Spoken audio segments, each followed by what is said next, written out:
Bonjour à tous. Alors là, je vais vous faire une vidéo sur le budget mensuel, la feuille que je remplis en fait en début de mois. Donc j'ai trouvé sur internet celle-ci, budget mensuel, où vous avez donc salaire, les crédits et les dettes, les dépenses fixes, les dépenses variables, l'épargne et les enveloppes. Donc c'est simple, il suffit de mettre par exemple, là on va faire comme si c'était juillet. Vous mettez donc votre salaire. Alors, moi, je le remplis toute seule, parce que pour l'instant, avec mon conjoint, on ne le fait pas à deux. Vous pouvez très bien le faire à deux, c'est-à-dire votre salaire, celui de votre conjoint. Vous pouvez avoir les APL, il peut y avoir la prime d'activité, il pourrait y avoir une pension alimentaire. En fait, tout ce que vous, toutes les ressources qui rentrent. Donc, moi, je vais faire par exemple salaire 1900 euros. Alors, pour information, je mets que des montants qui sont faux. C'est pas que je veux pas donner mon salaire si j'ai des appels, des primes d'activité ou quoi que ce soit, mais je veux pas qu'il y ait d'embrouille ou qu'il y en a qui viennent râler ou quoi que ce soit. Donc on va faire quelque chose de faux en l'ensemble. Mais après, vous faites vous avec ce que vous avez. Après, je fais l'addition de tout ça. Alors, on va même faire autrement, par exemple. On va faire comme si j'avais 1600. On va dire que j'ai 200 euros d'APL, 6 et 100 euros de prime d'activité. Allez, ça me fait donc 1900 euros. En fait, vous faites l'addition de tout. Après la banque, j'ai un crédit de 100 euros. À la voiture, j'ai un crédit de 300 euros. Donc, ça me fait 400 euros. Et ces 400 euros, je viens les déduire à mon salaire, donc à mes 1900. De toute façon, c'est écrit là, reste A moins B. Donc, le total, 400 euros, je viens le déduire à ça. Donc, 1900 moins 400, ça fait qu'il me reste 1500 euros. Ensuite, les charges fixes. L'eau, l'électricité, les assurances voitures, assurance habitation, j'ai mis taxes foncières, taxes d'habitation, forfait téléphone, j'ai des frais bancaires. Bon, ça, du coup, c'est moi vraiment ce que j'ai comme charge. J'ai l'assurance de mon crédit, j'ai les intérêts crédits, puisque je ne paye pas de crédit pour l'instant, c'est que des intérêts, puisque on est en plein travaux. J'ai la protection juridique, j'ai l'assurance garantie de la vie. Quand je marque... donc ça, ce sont mes charges fixes, puisque ce sont des... J'ai une facture à l'année avec tant par mois, et on a une régule à la fin de l'année, bien sûr. Si par exemple c'est 27,60 €, j'arrondis toujours à l'euro du dessus pour être sûr. Donc EDF, on va mettre 20, assurance 20, assurance voiture 95, taxe foncière 30, taxe d'habitation 13, puisqu'il n'y a que la redevance audiovisuelle. Forfait téléphone, pareil, moi c'est sur un... Ah, j'ai décalé d'une ligne. Assurance maison 30, oui c'est bon aussi, taxe foncière, donc taxe d'habitation, pardon. J'ai décalé d'une ligne. Forfait téléphone, c'est sur un compte Orange qui me fait gagner des sous tous les mois, donc je fais un peu plus, là on met 100 euros. Frais bancaires qui sont à 8,86 €, donc j'arrondis à 9. Assurance crédit, on est à 31,70 je crois, donc c'est 32. Les intérêts 7, protection juridique 15 et assurance garantie de la vie. Hop là. Du coup, je fais l'addition de tout ça. 95, 30, 13, 30, 109, 32, 7, 15, 55. On a donc 426 euros que je viens déduire de mes 1500 euros, moins 1500. Il me reste donc 1074 euros. Les dépenses variables. Moi, j'ai la cantine et la garderie. Il pourrait y avoir autre chose. Je ne sais pas si vous avez des abonnements à quelque chose et c'est en fonction de votre consommation. Pareil, dans les dépenses fixes, je sais qu'il y en a qui vont avoir Netflix, Disney+, Deezer ou autre chose. C'est ce que vous avez le même montant tous les mois qui est prélevé. Cantine garderie. Donc moi, c'est pas la même chose puisque par exemple, si c'est un mois où il y avait 15 jours de vacances, la cantine sera moins élevée que si elle fait un mois complet à l'école. Donc je fais toujours 30 et 20. C'est toujours moins puisqu'on fait moite-moite avec le père de ma fille.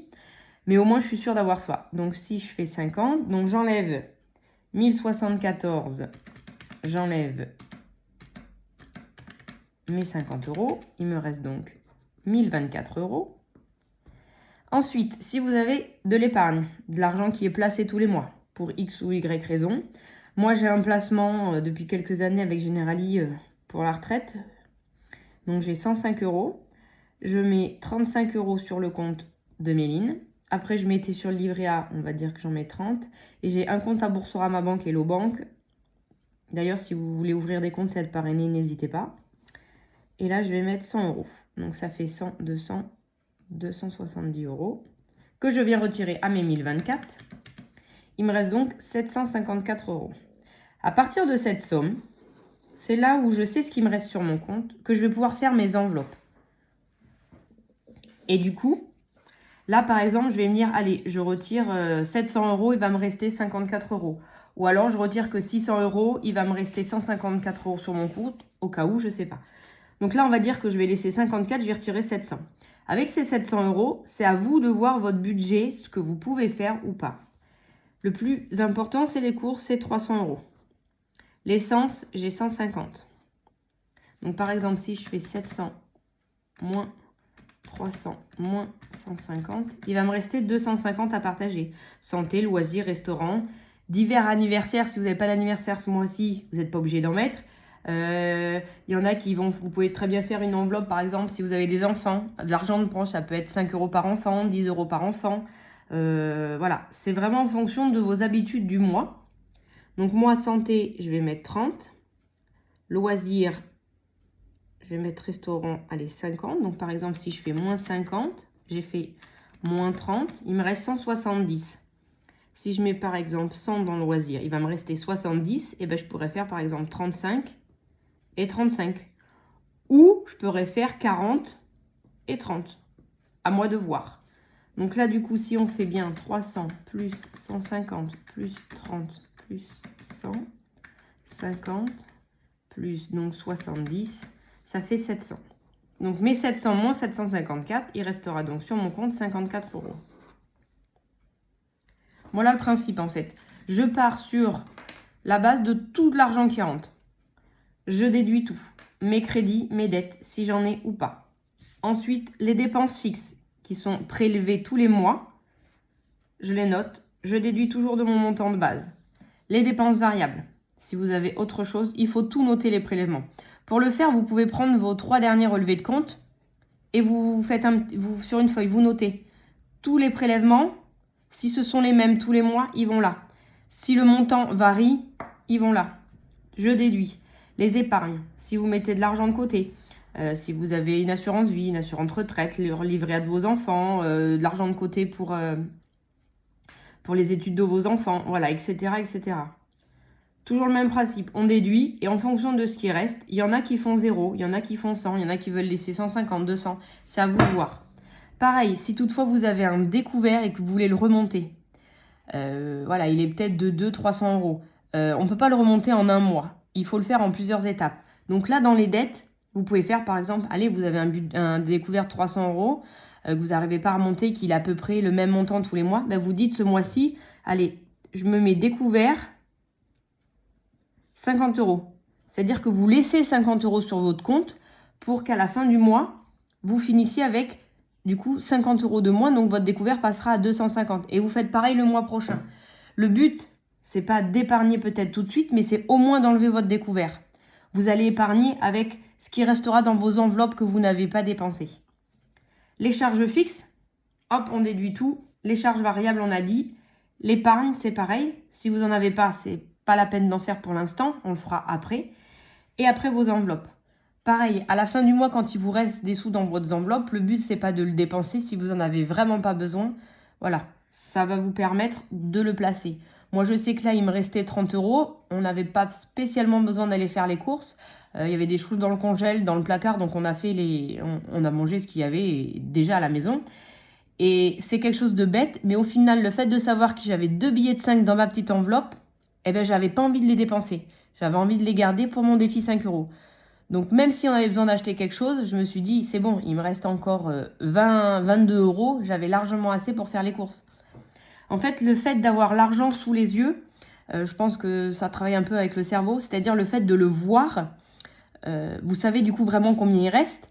Et en fonction de ce qui va vous rester, il me serait resté des pièces de 2 €. Vous voyez, je les aurais gardées pour les mettre dans ma boîte. Inconsciemment, ça va vous permettre d'économiser vous aussi. Quand vous avez votre carte bleue, vous allez en course, hop, je fais 100 €. Je continue. Hop, j'ai envie de ça, je vais dépenser ça. Et c'est à la fin du mois qu'on se dit, mince, en final, j'ai un peu trop dépensé, je suis à découvert. Bon, bah tant pis, on verra le mois prochain. Et le mois prochain, ben, c'est encore le même cercle. On refait la même chose, on ne fait pas attention à ce qu'on a. Je sais qu'au début, moi, je retirais juste un peu d'argent pour les courses. Je disais, voilà, ça c'est mon budget course, faut pas trop que je le dépasse. Et puis au final, après, ben, j'avais ma carte bleue pour tout le reste à côté. Et au final, ben, on est toujours à découvert. Ou alors on regarde son compte et puis on dit, oh c'est bon, il m'en reste un peu. Mais ce qu'on a oublié, c'est qu'on a fait 1 ou 2 cartes bleues et que la banque, ben, en fait, c'est pas passé, ça n'a pas été encore prélevé. Donc on se dit, ben c'est bon. Et à la fin, on se dit, bah merde, au final, je pensais qu'il me restait un peu plus. Bah non, j'ai trop dépensé. Bon, bah tant pis. Non. Il faut vraiment être maître de son budget et de bien faire attention. Après, si vous n'aimez pas retirer, vous pouvez faire la même chose avec la carte bleue. Vous vous dites, bon ben voilà, j'ai 700 € à dépenser avec la carte bleue, il faut que je ne fasse pas plus. Vous prenez par exemple juste un petit tracker, une petite carte comme ça, et à chaque fois que vous faites un paiement en carte bleue, par exemple, que ce soit pour les courses, pour le resto, ce que vous voulez, vous le notez. Vous dites, bon ben voilà, j'avais 700 €, là j'ai dépensé tant, il me reste combien? Et vous essayez de faire en sorte que même en utilisant la carte bleue, vous ne dépassez pas plus. Et à la fin du mois, ce qui va rester sur ces 700 €, bah, du coup, vous allez pouvoir les placer. Après, moi, avec la carte bleue, au final, on est toujours tenté de le faire et je trouve qu'on suit moins. Alors que le fait de les avoir dans les enveloppes, on le voit vraiment et on sait vraiment ce qui reste. Donc moi, je préfère. Après, il y en a qui n'aiment pas avoir de l'argent sur eux. Il y a toujours le risque de se faire, je sais pas, cambrioler ou perdre son porte-monnaie. Enfin, le risque zéro n'existe nulle part sur rien. Demain, vous pouvez avoir un accident de voiture. Demain, votre maison peut s'écrouler. Enfin, c'est toujours pareil. Il faut voir le verre, pas à moitié vide à chaque fois, mais plutôt à moitié plein. C'est pareil. Dans mon carnet, quand les enveloppes seront bien remplies, je ne vais pas laisser autant d'argent à la maison, je sais bien. Par exemple, pour la maison, si je vois qu'au bout d'un moment, je dis une bêtise, j'ai 500, 600 € et que je ne veux pas les garder, je vais à la banque, 600 000 de moi, je vais les rendre et je vais me mettre une petite notation. Attention, livret A, ben, il y a plus 600 €, c'est réservé à la maison. Ça peut être en fin de mois aussi. Par exemple, bon, ben, j'ai 600 € sur la maison, ben, je ne vais pas les mettre à la banque. En fait, je vais me les prendre pour faire mon budget enveloppe. Et sur mon compte, au lieu de retirer 700 €, ben, je vais retirer que 100. Et les 600 €, ben, je vais les replacer directement. Je ne vais pas laisser tout cet argent à la maison. Mais vous allez voir que le fait de voir l'argent, plus vous allez le voir, plus ça va vous donner envie d'en avoir et de l'épargner et de le garder. C'est le cerveau qui travaille comme ça. Donc voilà, si vous avez des questions pour ça, n'hésitez pas. Si vous voulez le fichier, dites-moi, je vous l'envoie. Et voilà. Allez, bonne journée et à une prochaine.